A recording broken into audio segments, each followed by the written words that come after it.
What's up? What's up? What's up, everybody? How about them freaking Cowboys? How about So, them? listen, welcome to Hits and Heels, the Dallas Cowboys analysis female edition, where Kelz from the Intelz is going to break down all the tea from the Dallas Cowboys because she's got all the intels. And so, listen, we are geeked because right out the gate, we beat the world champion, the Eagles, and 4 days later beat the freaking Chiefs. So The other listen, Super Bowl contender. the other Super Bowl contender. So come on, Kels, give us the entails. Oh my gosh, what a game. What a game. I mean, when that pick happened, I was like, oh Lord, here we go. Here we go. Here we go, Dak. Dak going back to being Dak. Well, I want to say that. I want to say that much, but I was like, let's not start the game off with a pick, especially in the first drive. I was like, not in the first drive, but they kept the momentum going. Oh my God. It was just so many things about that Thanksgiving game that hold on, let me go to my notes. I'm I'm just glad we won because I was like, I can't do another loss. I know we won Thanksgiving last year, but it was just a good game. Shout out, I mean, I still have to give credit where credit is due. Their their uh their Spagnolia. He ran cover 0. He ran that freaking cover 6. I don't know how many times.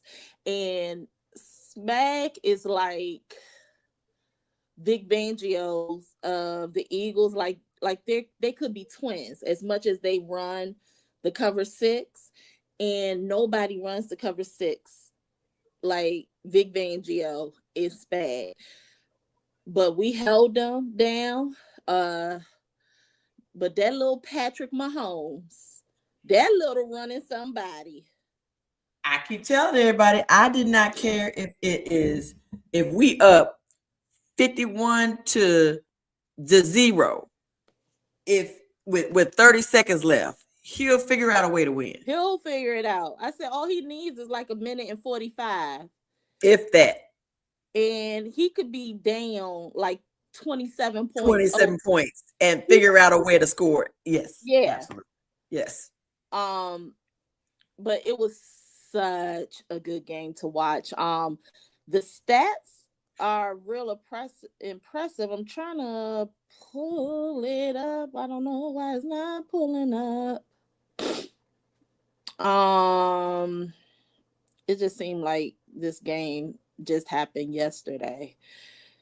But yeah, we put okay, so Quentin Williams, the one that we got from the trade, 6 pressures, and he's leading the team. 34.5 double team rates, 4 tackles, and two run stuffs, and he's tied for first.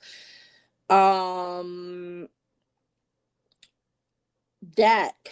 One thing about Dak, his throwing cap. Every quarterback has a throwing cap. Mm-hmm. His cap is between 30 to 35. Well, his completions and his attempts, he threw 39 times. But he completed 27, and some of those and what's not being accounted for is the pass off to our backfield. He accrued 320 yards, 2 touchdowns, and of course that 1 interception. He was only pressured 12 times, completing 10 out of 12 passes under pressure for 108 yards. And he was blitzed on 48.7% of his dropbacks, and the highest blitz rate he has faced this season. So he is doing pretty good under pressure when it comes down to the blitz. CeeDee Lamb, he finished 112 yards, of course, with a touchdown and 7 catches. Lamb caught 4 of his 5 targets against Chief, and that against the Chiefs cornerback Trent McDuffie. Lamb owned McDuffie. He did. He owned them. He did. Of course, adding 3 pass interference calls drawn on McDuffie for an additional 50 yards. Big Pickens spending G's. 88 yards on 6 catches. On 5 of those targets was slant routes. Pickens caught 4 for 73, the most by a wide receiver on slants this season. His target receptions was 13 out of 6, 88 yards, and his yak was 49. And let me talk about our first round pick for 2025. Mr. Tyler Booker was giving Chris Jones the blues. He was manhandling him. And, you know, Chris Jones, he's a big dude, but I'm saying right now, and we're not going to get political, but he has come across a lot of karma since a certain thing that happened at the Super Bowl. And he hasn't been right since. So I'll just say you just have to be careful when you shake hands with the devil. But yeah, he has been getting dog walked by a lot of right guards. And then he met our rookie right guard, Tyler Booker. And I was just watching. I just had to keep rewinding. Just watching. It's just crazy how matchups just make a difference. Matchups makes a matchups matter. Matchups make a difference because sometimes it's unbelievable. You're like, why did you lose to that bad team, or why did that bad team beat that good team? Sometimes it's just the matchup. Yeah, and then the Chiefs left the middle wide open, and here comes Mr. Jake Ferguson. I was hoping for his foot to drag. I did too. And when that thing was called back, because I thought he was in, then I said, wait a minute. I said, I don't think that's a touchdown. And then, they called it back because he was, his other foot went out of bounds. And I was like, dang, all he had to do was just toe drag, swag that thing. But they left the field wide open, and I was like, that's going to be Fergie's creme right there. I want Shotty to stop throwing Cavante Turpin the ball in the backfield. That's me. That's all. I mean, he either hand it off to him, or it needs to be a pass. But I don't think he does a great job with a pitch or anything like that. You know what I mean? So I don't know. Now, I know the pitch. I don't know what it is about the pitch or something like that, but him coming out of the backfield, I don't know. Now I do know during the mandatory mini camp that they have in June. I know they talked about it during the OTAs, which is voluntary in May, but then they started to roll it out and implement it back in June. They had Turpin in the backfield. They also been using Hunter Lemke as a tight end. So the last 3 games, in this four back-to-back game gauntlet that the Cowboys are in, he has been the tight end 2, the tight end 2A or the B. Because I know Fergie is TE1. Scooney, I don't even want to call him a tight end 2. But Big Body Brev, I love him. I think he needs to be the tight end 2. But they have been using Hunter Lemke with the Raiders, the Eagles, and then this game as the TE 2B, if you want to say that. And he's a big boy. Hunter Lemke is a big boy. He is a tight end body fit. So he has been taking reps as a tight end. And he's been doing good on that. And some of the things, hold on, which one is ours? Okay, we're in the blue. So on the third down efficiencies, it was 9 out of 16. We talked about that with Dak Prescott with the passing, which was 27 completions out of 39 attempts. Rushing, 26 attempts, and we ran 137 yards.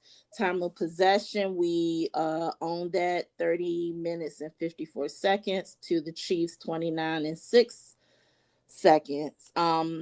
Pass first downs, we have 15. Penalty first downs, 5. The Chiefs 0.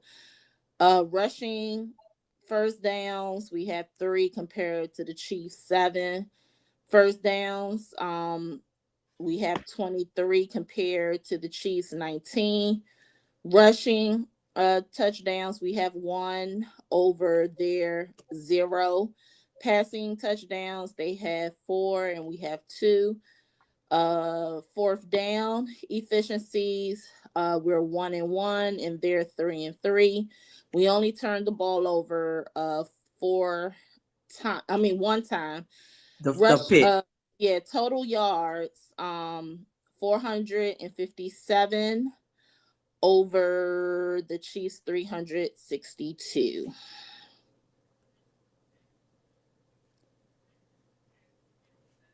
And I think that's it. All the stats that I have for this turkey win.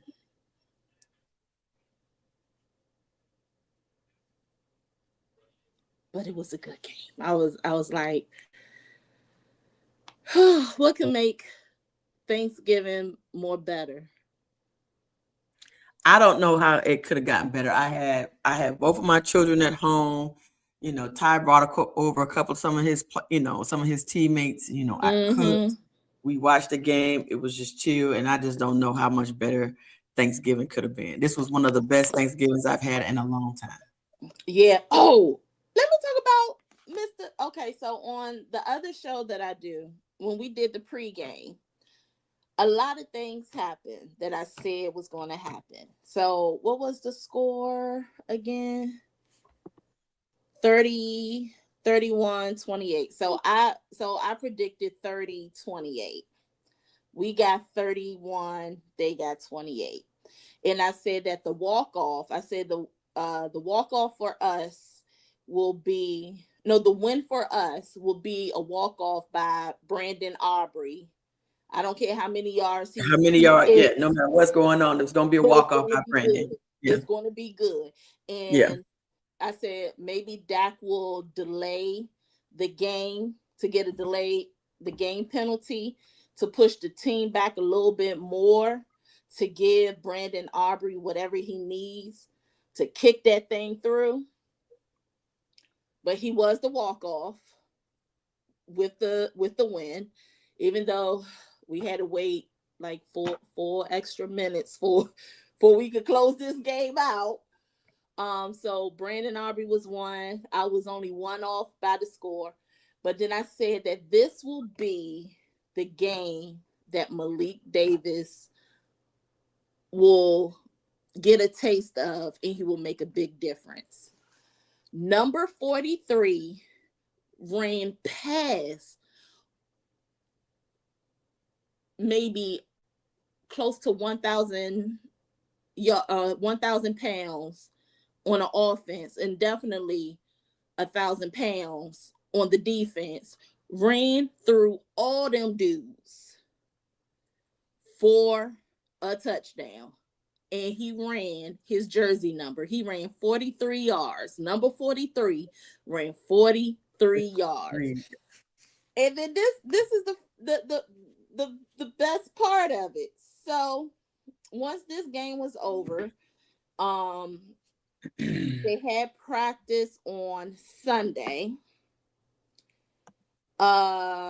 He said, I believe the comeback win against the Eagles coupled with the Chiefs win last week I think a lot of it has a lot to do with it too. But I think, right now they're also playing for Marshawn Nealon. So it's a lot of things that's coupled with that.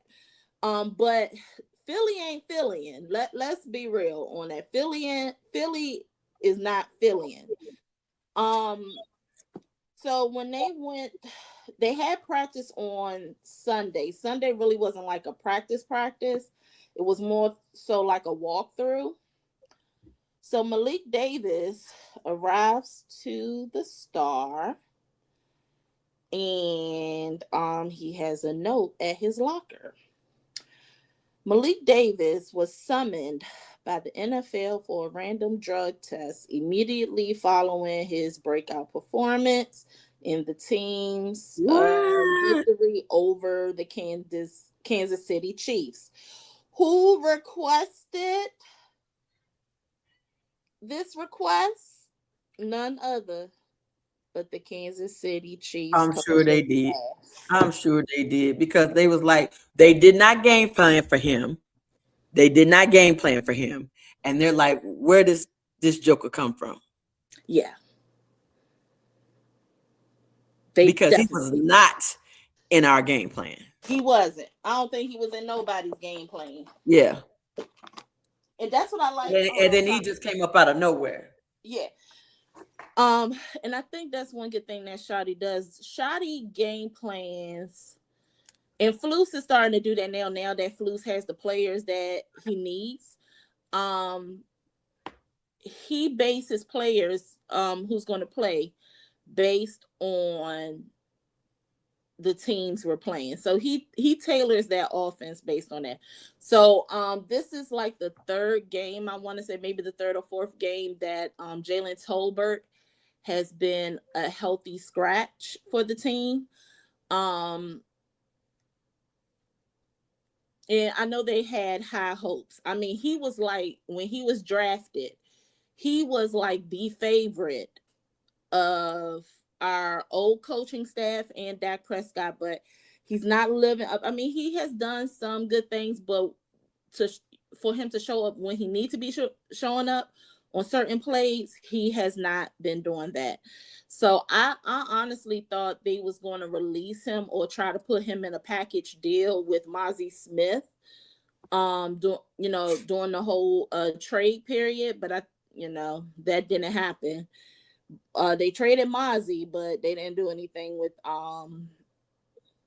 when it came to Jalen Tolbert. But yeah, I was like, that NFL, well, not the NFL, but Chiefs was look, Chiefs, get in your feelings. I mean, you haven't. I mean, I'm not saying we have been doing anything, but y'all definitely haven't. I been know doing they anything. was like, I know we didn't just lose to the Cowboys. Yeah. And like honestly, that. And honestly, And they was like, it's got to be something. They cheating some kind of way. Because when I heard about the whole cheating thing, I was like, what? Because could nobody tell me that that the Chiefs weren't getting great calls on their behalf probably the last 5 years? Right. And the last 5 years or longer. Yeah, Yes. exactly. And see, and the last time we played the Chiefs was 2019, and we could have won that game, but that was the first game that Amari Cooper, he was out because he decided that he did not want to follow certain protocols, and he's out Oh at the yeah. basketball games, he's out at the whatever the classic game that was played at AT&T Stadium with Alabama and whoever, and he wanted to roll tie there, Mhm. and then he's at a couple of clubs, having a good time. I mean, it's your bye week, y'all doing pretty good. But then when it was time for everybody to come back to the Star, everybody tested negative for COVID but you. But him. So you missed the game with the Chiefs. The only wide receiver we had was CeeDee Lamb. Then he got knocked out with a concussion. The running back room was kind of shaky. So Dak didn't have any of his weapons. And then that following Thursday, we played the Raiders, and we was out again with two of our target players because one was still in COVID protocol. The other one was in concussion protocol. That kind of, and one thing about Jerry, he will hold a grudge. Because what happened the following season? He traded Traded. Amari Cooper to the Browns for some pennies. Yeah. We say have the backers, cornerback, and say 4 Cowboys started to play the pass game better. And has Diggs started to play? It has like an all pro. And has Diggs started to play like an all pro. I do feel like the cornerbacks and safeties have played better. But I also think that sometimes it still just depends on the matchups. Yeah. Um, I don't think the wide receivers for Kansas City are as good as the wide receivers for the Eagles. That's just my opinion. But they still got that what's his name? Rashee Rice. Rashid Rice is still Rashee nice. Rice. Don't get me Yeah, wrong. he was He's lighting up. still He was nice, lighting and up. he was still getting his. But Yeah. yeah, I don't just think they just had as many weapons, and so now you could just play the zone a little bit different if you And decide that's to go one play thing, zone.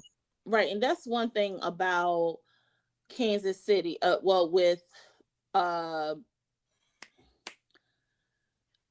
little Patrick Mahomes. Mhm.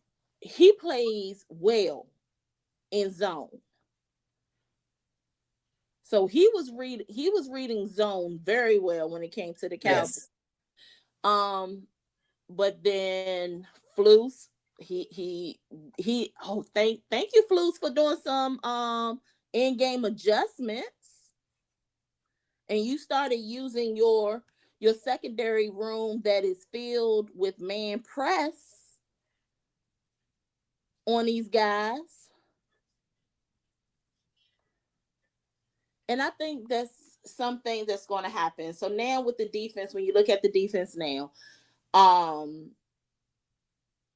you have everybody on defense in their natural position. Like Kenny Clark is really not a one tech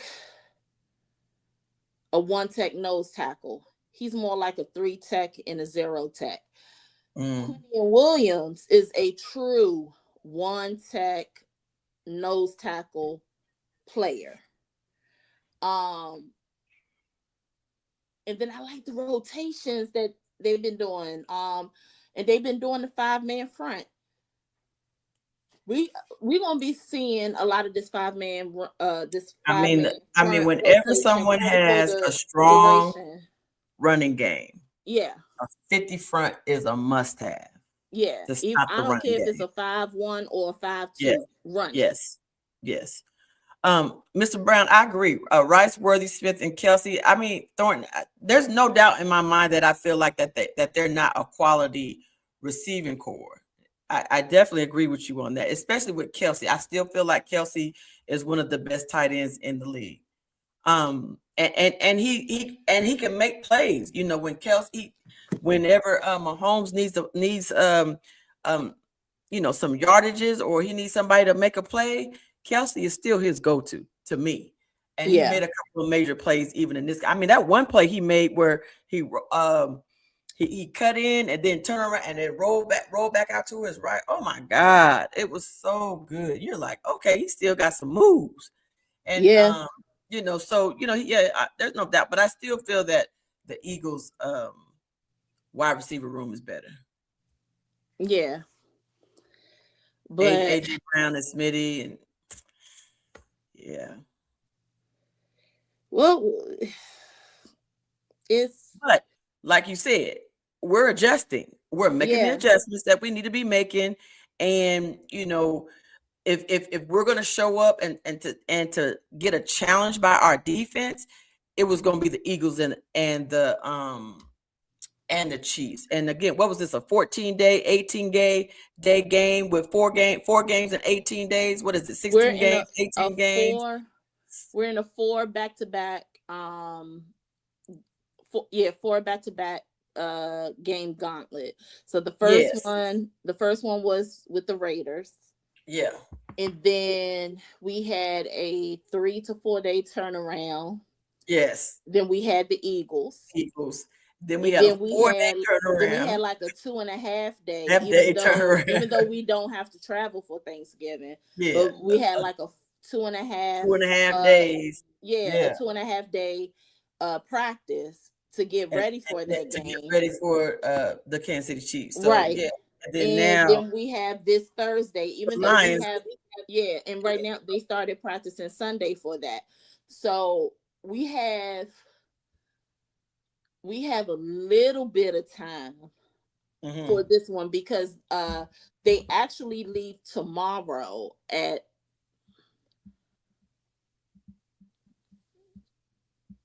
4:00 our time, so 3. So their plane leaves. Why do I know all this? Their flight plane leaves at 3, which is at DFW their time. So 4:00 our time. They arrive to Detroit at 6:15. And then they will be en route to their hotel. They leave, they leave at 6:30, and I forgot what time they arrive to the hotel. Including Dallas, list your playoff teams. I'm gonna tell you right now, it's all shot to hell, Mr. Brown. Who I had, Who'd you have in the preseason? Yeah, whoever I had is let me tell you, my schedule prediction for the Cowboys has basically been busted since week 4 when we tied with the Packers. I actually had us going 8-9, 9 or 9-8, and that was basically with no playoff implications or anything. And this was way before the whole Micah trade. So that's basically shot to hell. Everything is shot to hell, Mr. Brown. But I'm looking at the playoff picture because that came out like 5 hours ago. And if the season were to end after week 13, believe it or not, Chicago Bears snuffed the Eagles, and they have the number 1 seed. The number 2 seed is LA Rams. The number 3 seed is the Philadelphia Eagles. The number 4 seed is Tampa Bay. The number 5 seed is Seattle Seahawks. The 6th seed is Green Bay Packers. The seventh seed is San Francisco. I think we're in the number 9 seed, but we're like in the lurking section, like we're in the hunt. And I think the Panthers is above us at number 8. Go And figure. they are. I mean, they just won another game. Like, where did that Right. come from? Again, so even if you're looking at this year, who would have thought the Panthers and the Chicago Bears would be where they are this Right. season? But I'm gonna tell you, this AFC is something. It's something else. So they have the Patriots is now the number 1 seed. The Broncos is the number 2 seed. The Jacksonville Jaguars has the number 3 seed. In the AFC. Yes, Baltimore has the number 4 seed. The Chargers had the number 5 seed. Indianapolis Colts. I would have never guessed the Indianapolis Colts would be top 10. Right. They dropped to the 6. And when I was watching them, I was like, wait a minute. I think because I said Baltimore is due. Baltimore is due. Yeah, but who would ever guess that the Patriots would have been number 1? I had a feeling, maybe not number 1, but I had a feeling it was. I had a feeling that Baltimore and the Patriots will be battling that number 1 and that number 2 because Vrabel. I thought Baltimore would be up there. I thought Baltimore would be top, right. Top. But I like I thought Vrabel. Baltimore, Kansas City,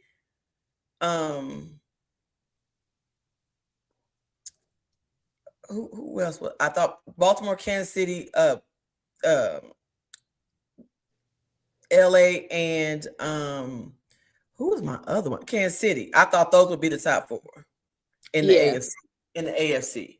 Yeah. The usual. Yeah. You know what I'm saying? I had but I would have guessed Jacksonville to be number 3 or Indianapolis to be number 6 above Buffalo. I thought Houston would be really good this year. I did too. Based off of how they played last year. Yeah. And right. I thought they did some really, really good trades in the offseason to get better, right? But when your boy went out, I think that kind of hurt him a little bit. Yeah, and I did not have the Colts on my bingo card, but they did not have Colts anywhere. They came out guns blazing, but then these other teams has been coming out, and now they dropped from 1 to now number 6. But I still think the Colts. If I were to do my Super Bowl team, I still have the Colts and the Patriots battling out for the AFC. But I honestly was like, Baltimore is due this year for a Super Bowl. I felt like that Baltimore was. I thought this was going to be the year for Baltimore because I just know that Lamar is just going. He's just due to get his. That's just right. That's just how I've been. And I was like, it's going to be between that 1 and 2 seed was going to be between Baltimore and the Patriots because, like, I like Mike Vrabel. I would have loved to have him for a coach too. What happened with him at the Titans? A lot of things happened with the Titans. I don't know what's going on with their Titans organization. Like they will have. I mean, your quarterback got injured, and I just don't think that that's fair. I think when your number 1 quarterback gets injured, you should get some type of the benefit of the doubt. I just don't think they draft well. I don't know what their scouting department looks like, and to me, they just look like they don't scout well. They don't draft well, and when it comes to the coaches. Who their scout is or whatever. I'm gonna see if I remember my frat brother. He has a high position in the front office. I'm wondering if he's still there because I know his line brother. I know his line brother very well, but I'm gonna see if he's still in the front office, because I'm gonna ask him, can he put a plug in his, like, what is going on? But yeah, I just think it's like they don't. Vrabel was a good coach for them, but they did not support him. Yeah. They did not give him the players that he need. And it's almost similar like what New York did with Brian DeBall. He was able to pick his team of who he wanted his last year, where he should have done that his first year or his second year. So he was basically working with players that was drafted by, like still in the Eli Manning era, if you want to say that. And even with the Jets, like they did a fire sale. Aaron Glenn got a lot of those players out. So next year he's starting off fresh with his full team of who he wanted. But yeah, I just think with Tennessee, they just didn't give him the support. I really think that Eddie George would have been perfect for Tennessee. I thought Eddie George would have been perfect for Tennessee. I think he's got, I think he's gotten, or is he at Bowling Green right now? He's at Bowling Green. And he didn't have a really, really good season. But I think that he's getting I think that there are some, like Nick Saban. Nick Saban was not a good NFL coach, but he was a great college coach, right? And I think there are some coaches that are really, really good in the college and really, really good in the NFL. And sometimes you can't intertwine that. Just like I think there are some coaches that are really, really good as a coordinator, and they absolutely are horrible as a head coach, and they need to stay as a coordinator.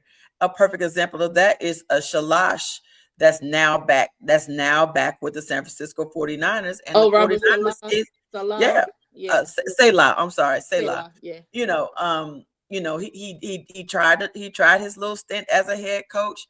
And I get that that's everybody's, that's your dream. I don't think the Jets was for him though. Honestly, I could see him as a head coach. And he might be able to go to a different organization and be a little bit more successful. You know what I'm saying?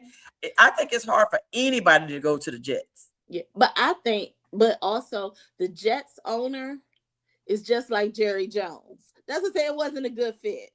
But with Eddie Jones, Eddie George. Yeah. He did a lot of partnerships between when he was at Tennessee with the Tennessee State Tigers and the Titans, because they're right next door. They're right in Nashville. They will have practice together, like the OAT, the unorganized team activity. Then when it came to the mini camp, which is the mini camp in June, that's mandatory. He will pick a day where the Titans will either go to the field at Tennessee State, or they will just go to the Titans practice facility. And then when the rookies come in for both professional and college, they will do a joint rookie mini camp. And Tennessee State was good. They was good under his head coaching leadership. I'm gonna tell you what happened. When they left, were they in SWAC or were they in the SIAC? When they left out of whatever the division he was they left out of, yeah. And with Tennessee. And he went to the white athletic conference, and you're trying with these big, and I get it for NIL. I get all that. But you're playing against some big name schools. And the reason why that happened, because the former president of the university, I want to say her name is Glenda Jackson. I know she was also the president of Alpha Kappa Alpha Sorority Incorporated while she was the president at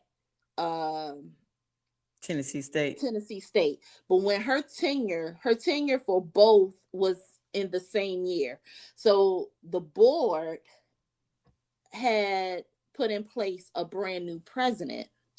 When he came in, he or she, I can't remember who it is. But they wanted them out of the SIAC.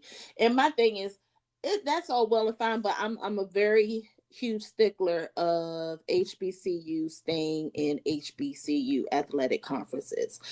And like you see Hampton used to run the CIAA, but they joined that other conference and they have not been doing good. North Carolina A&T, I want to say last year, left out of the MEAC. They used to dominate the MEAC. Right. Well, guess what? They in that same conference. I think that Hampton University is in, and they're not doing the same thing. But a lot of these schools, these HBCUs, they got NIL, especially in the SWAC. Jackson State, of all got an NIL. So it's being in the CIAA is coming up. But this is, let me talk about something that I've never talked about on, not even on my show, about the whole NIL thing.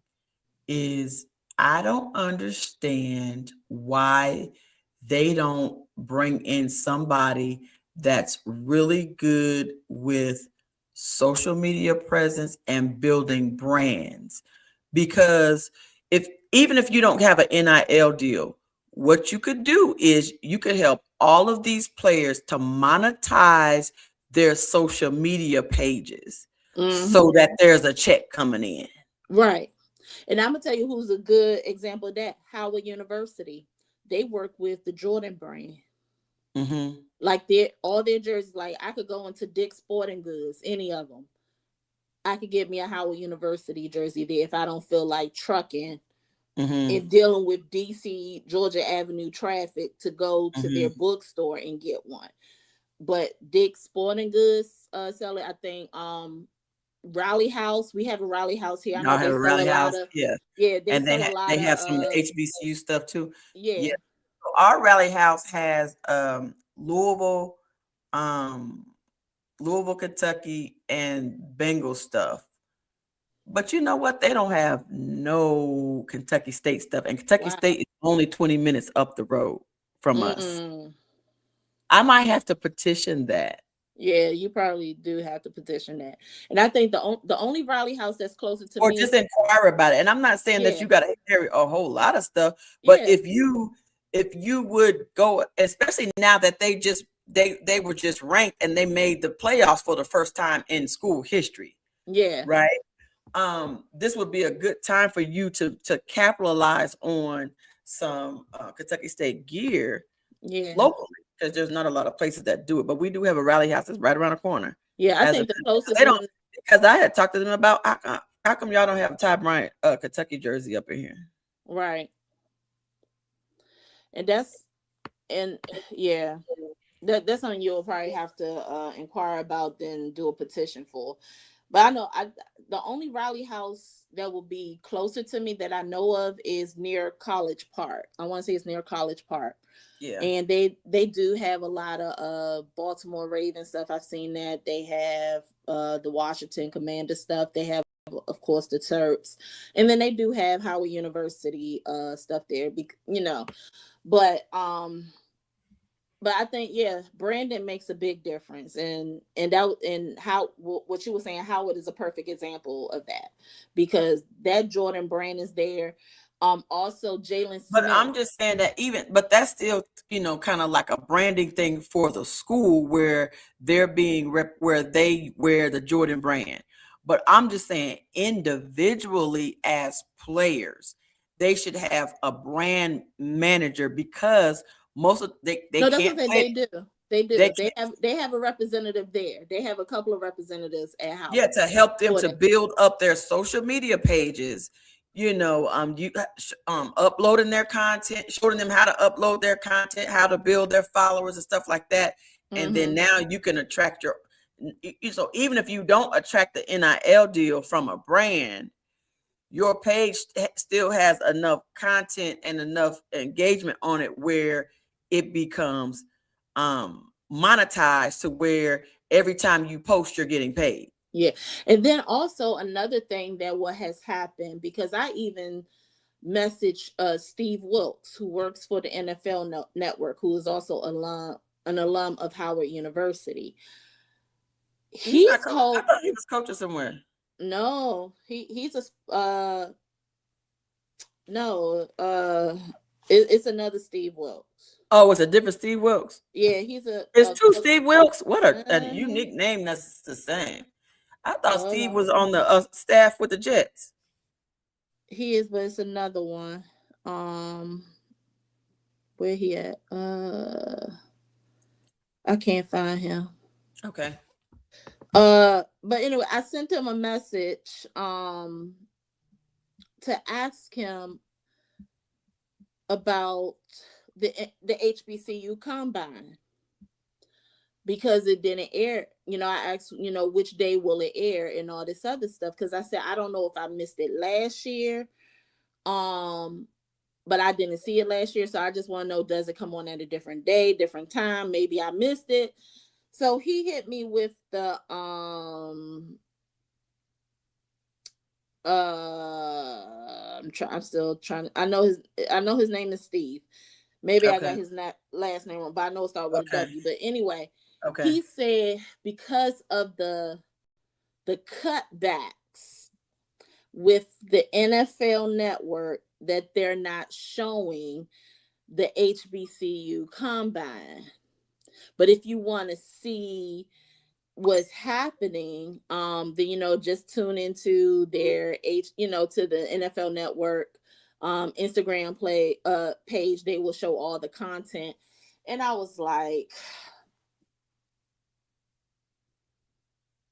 that's some bull crap. I think a lot of this has, like I said, I'm leaving politics out, but I think a lot of this is in response to this. Everyone's trying to get rid of DEI, whatever you want to call it, Yeah. or whatever, because when the HBCU combine was going on, and then they have the HBCU Legacy Bowl, and shout out to Vic. I think everything will be different for Vic next year. He needs to get on the phone with some of his old playing buddies and get some of them to coach, like Deshaun Jackson. He has Clinton Portis as his running back coach. He got somebody else that he was in the league with. But so does Dion, and that didn't work for him this year. Yeah, But I think what it is, a lot of teams that's been playing Colorado State, just like with what's going on with Saquon Barkley and Yeah, we got you on film now, so now Yeah, we can they see got your him on film. tendencies. And if you're not changing stuff up, and if you're not doing a great job of making adjustments in the game, okay, Yeah. I shut your run game down. Now what you gonna do? I shut Yeah. that down. Now what you gonna Garbage. do? I shut that down. Now what you gonna do? You can't keep Right. running the same stuff, and I keep shutting it down, and you keep running the same stuff. That's what we went through here at Kentucky. We're like, okay, can we see something different? Right. And that's a big part of it. People are, he's on film now, so people know how to game plan for certain coaches and players and all this other stuff. But when the HBCU combine was going on and all that other stuff, it really made them more noticeable, because we were seeing it on TV, and then the scouts will come out. And I know a lot of it happens at the Saints training practice facility. But I'm like, why they at a training facility? Why can't, even though the Saints host it and everything, why can't the combine be at the NFL? I mean, at the Saints football stadium, and let it be open to the public, just like the regular NFL combine, and set it up just like it's an NFL experience. You have certain things of the college, of the Black College Football Hall of Fame. You have stuff from the Pro Football Hall of Fame. Then you have the helmets where you could take a picture with them and all this other stuff. And I'm like, why is it something Black has to be so minimalized? Then, so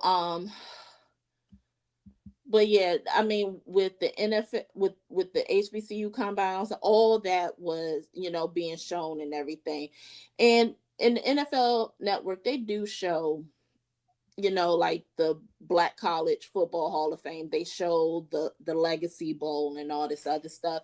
I still have an issue with why Doug Williams is not in the Pro Football Hall of Fame, but that's a different story for a different show at a different time. Yeah. What? Yeah.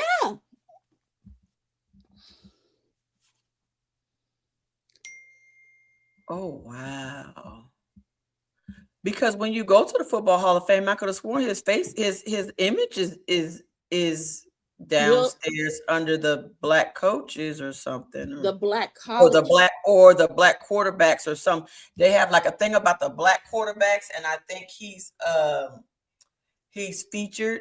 And so what happened was they still have certain things in Atlanta, like the enshrinement is in Atlanta. But what you see is the Black College Football Hall of Fame is now housed inside of Canton at the Pro Football College. The Pro Football Hall of Fame. So they're in the same building. They're in a whole different wing and everything. Doug Williams. It's downstairs. Doug Williams is one of the founders of the Black College Football Hall of Fame. Okay. So that's what you probably see. But as far as his bronze bust is not as, you don't have a bronze bust. No. Oh, that's crazy. Oh yeah, let me tell you, it's some stuff about that Pro Football Hall of Fame that I mean, we already know. I mean, like you said, Drew Pearson was like, how am I not in this Hall of Fame? But yeah, 33 is, but I'm gonna tell you right now, when he's looking at the players that's going before him, I'm like, I was better than them jokers, and you putting them in before me? Come on. So here's the thing, like, you see what time it is? The voting, 7:24. So let's talk real quick about this Detroit matchup. Let's talk about this Detroit matchup. Okay, so from yesterday's practice report, and from Sundays and yesterday, they talked a little bit about Dak's completion rate, Tyler Booker, but we already talked about that. So we don't know what's going on as far as with Tyler Guyton, how long he's going to be out. He is out with a high ankle sprain, which can take anywhere between 4 to 6 weeks. Trevon Diggs practice, his 21-day practice window was opened on Sunday, so he is now practicing with the team. He is out of the rehab group, and he's now practicing with the team. Just because it's a 21-day window, he can go into a game depending on the status of how he looks like.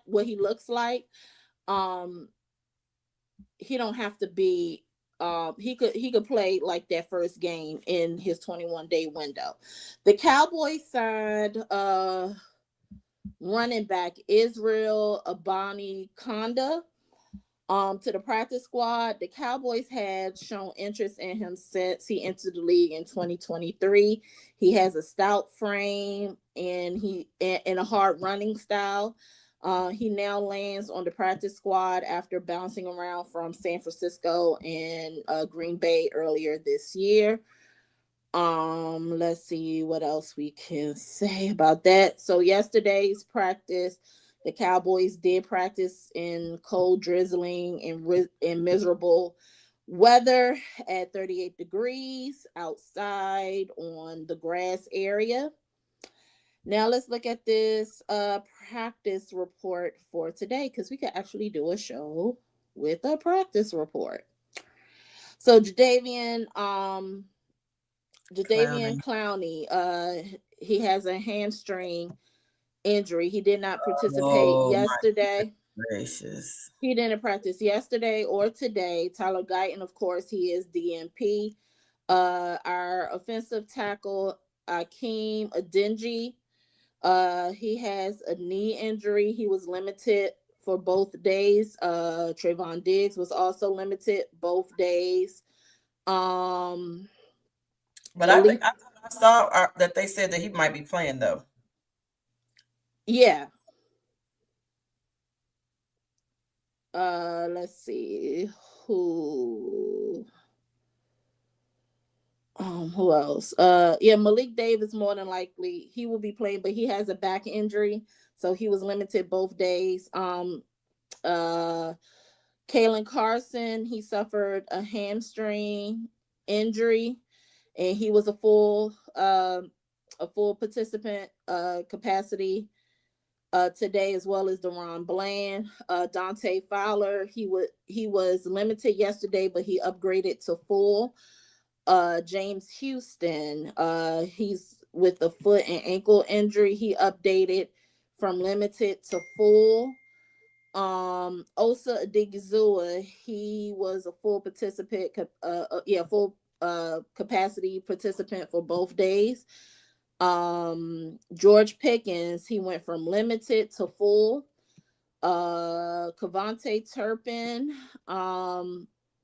he was a full participant for both days. Donovan Wilson, with the neck injury, he was upgraded from limited to full today.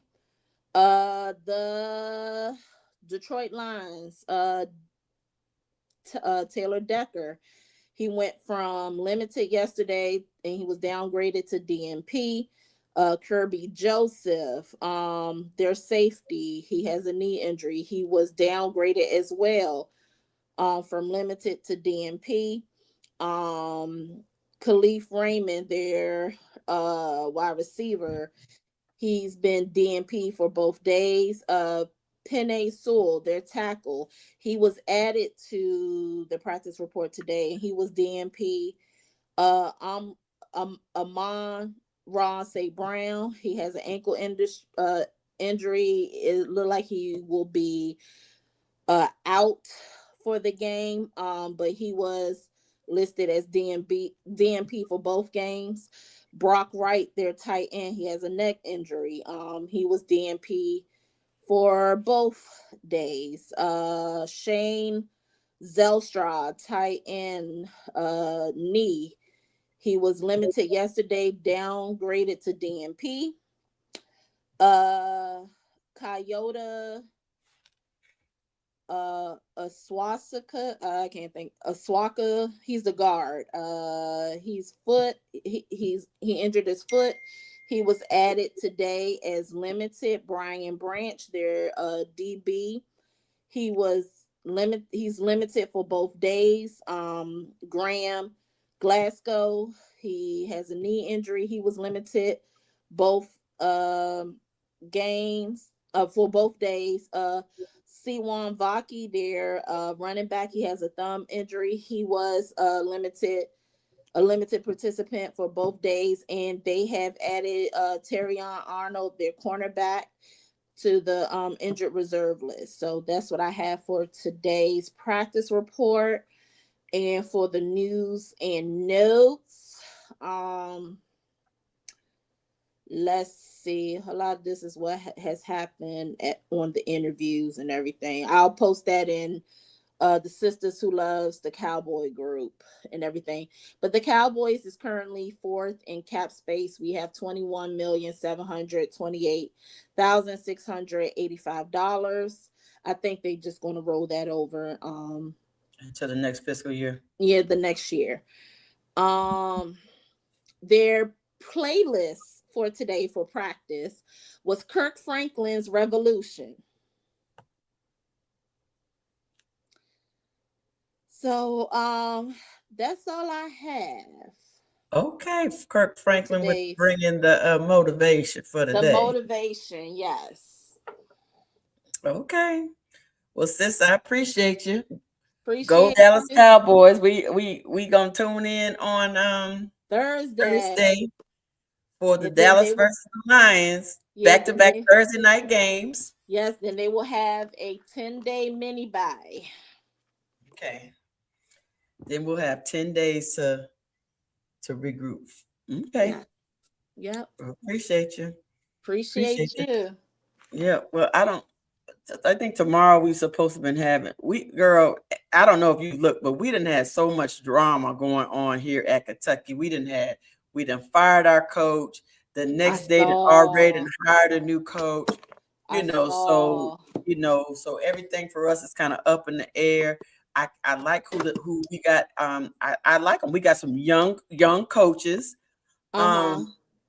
To me, they almost don't have enough experience, but Yeah. okay, this will be his first time as a head coach.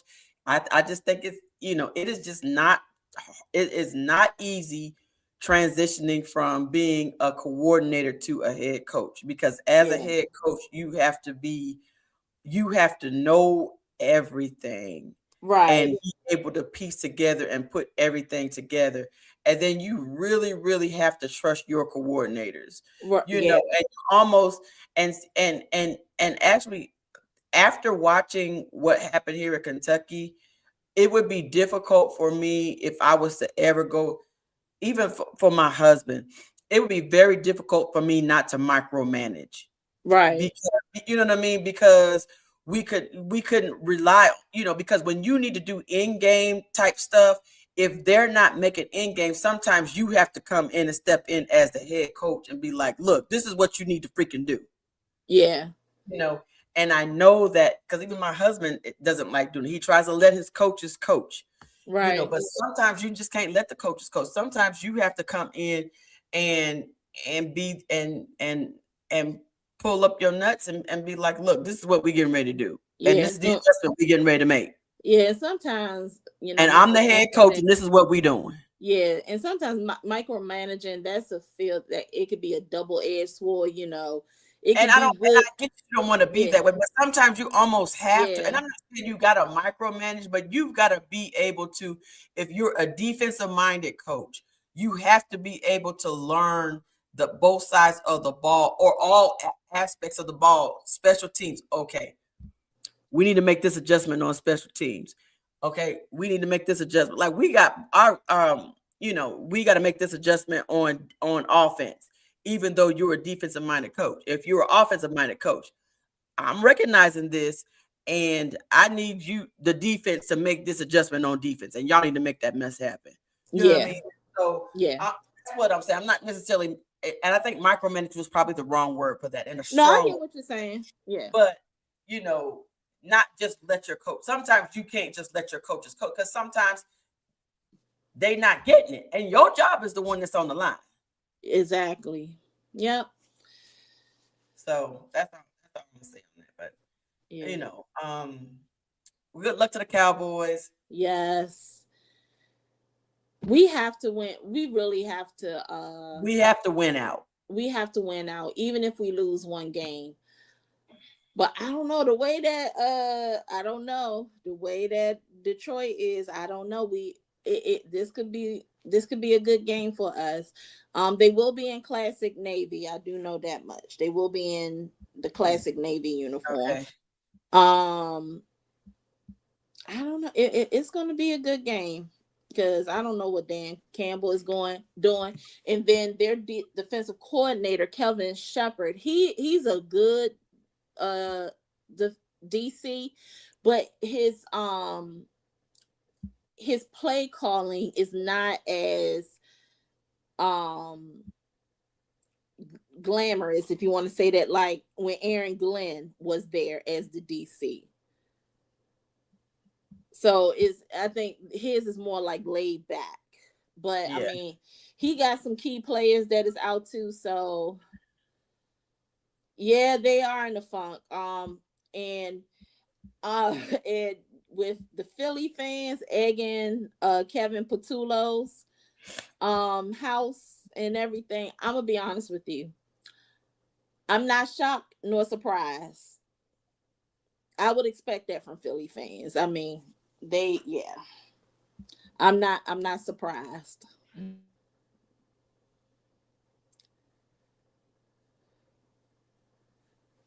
Oh, and you on mute. I'm on mute. My bad. Well, I just want to thank you, Mr. Brown, for coming on, and of course, thank you, Kelz, with the Intelz for always bringing all of the tea about the Dallas Cowboys and filling us in with all the important stats that we needed to know and get us caught up on what was going on with the game. I mean, I'm pleased. I mean, I don't know what else to say. You know, I felt like we really made some. We lost some some suspect games early. But Yeah, now, is it really suspect when they're number two? it is because we lost games that we should have won.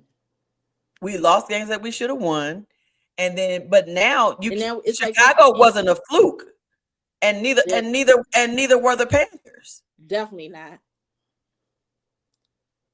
You know Definitely what I not. mean? Like if those teams were still in the gutter, I'd be like, dang, we really no, they're Yeah. doing really well. So And those and, weren't and all it took those, was for them was to beat us.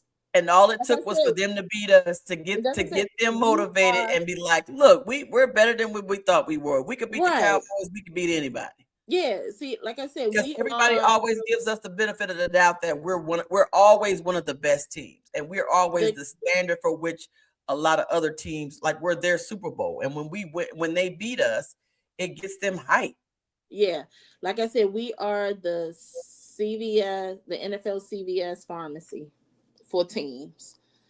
But yeah, that's my mama calling me. She ready for me All to right, come girl. out. So, Yeah, thank you again, Mr. Brown, and we yeah, will see thank you. you. Well, we'll see you. We should be on tomorrow. We got a lot to Oh talk about. yeah, for your game. Yeah, but our new coach comes in tomorrow, so I'm hoping to get off on time so that I can go meet him tomorrow at 4. And Uh-huh. so it's probably just be me and Coach Bryant tomorrow because we've had so much drama going on here. We just got a lot to talk about. Yeah. All right. I All right, get girl. it. I'll talk to you.